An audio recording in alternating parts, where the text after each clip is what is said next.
Today we're going to be discussing the board handbook and the importance of having a board handbook.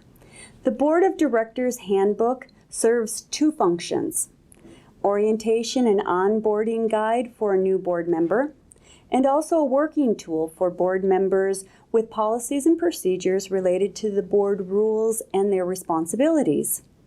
Handbooks should be kept up to date, and all pages should be dated, so if changes are made, the most recent copy is easily identifiable. This allows materials to be added and removed as often as necessary and to keep the handbook current at all times. Would you like to take the contents of the board handbook? Yes. It's important that you have an index at the beginning of your board handbook that clearly lays out what you are trying to achieve with the handbook. And our contents in the board handbook are a brief history of the organization, copy of the organization's bylaws, a copy of the mission statement, a description of the programs and services offered, a map or description of the service area, a list of assets, vehicles, buildings, bank account locations, but don't include the account numbers, an organizational chart, executive director contact information so they can get hold of the person in charge when they're wanting to. Very important.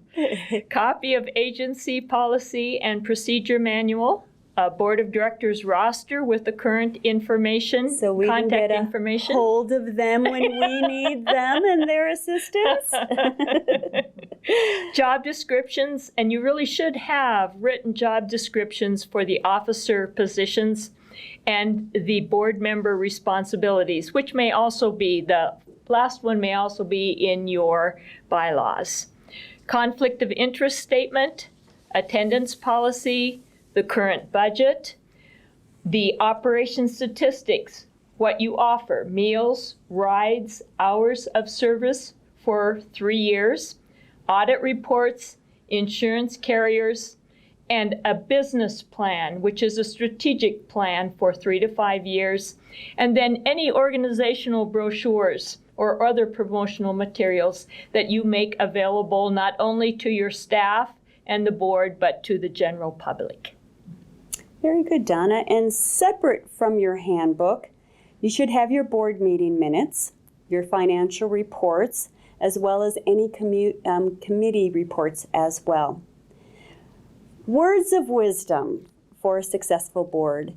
Leave the managing of the organization to the executive director and focus on the board and the focus for the board on policies, strategies, and fiscal responsibility. A few additional tools to assist in your success. Communication is key. Keep that in mind because you must have open lines of communication, not only with your board, your funding partners, your outside partners, but more important, the communication within your chain of command, within your organization. Be sure that from top to bottom, that communication flows. So everyone's on the same page, everyone's set for success, and you will succeed as long as those lines of communications are open and always open. May I interject something here before Certainly. we go on?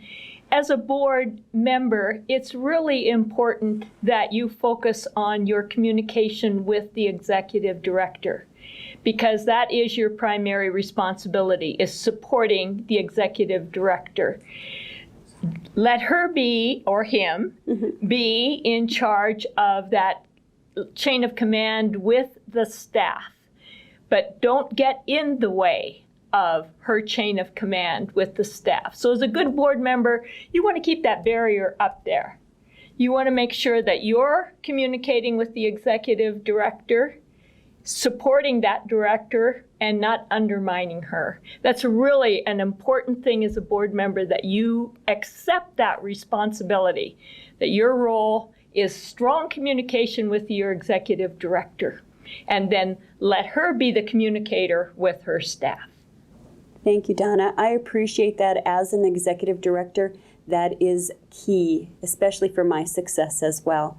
But how important, again, it is for me to also share those bits of communication from the top all the way to the dishwasher, the bus driver, whomever it relates to. It is important that you share that. Our board is really fortunate in that at every board meeting, we have a complete set of financials for us to review. And our executive director, within that financial report, highlights those things where there may be an anomaly, something you aren't expecting. Many people don't even, when they come on a board, don't really have a good sense of how to read a financial statement. Unfortunate, but that's the way it is. And so it's important that if the executive director has that knowledge, that they try and steer their board to the things where there are positives and where there are negatives. Once again, that communication between the board and the executive director is so important, that you ask questions as a board when you're uncertain, because I'm pretty sure the executive director will want to share that information, because that's how you become a strong organization. Correct. A strong business is when you can talk back and forth about that.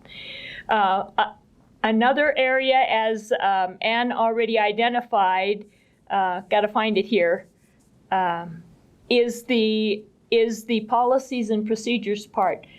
Our board takes very seriously the policies that Anne then shares with her staff in the way of how they are to operate. So we look at those policies and procedures and we give input. We just did that at our last board meeting with our volunteer orientation packet.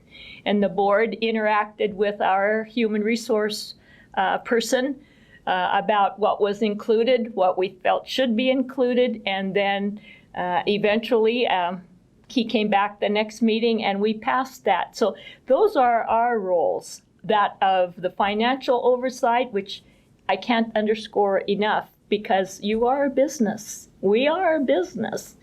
And then the policies and procedures that then the staff uses, and that is who we are to the public. What that says in those two documents, that is who we are to the public. Mm-hmm.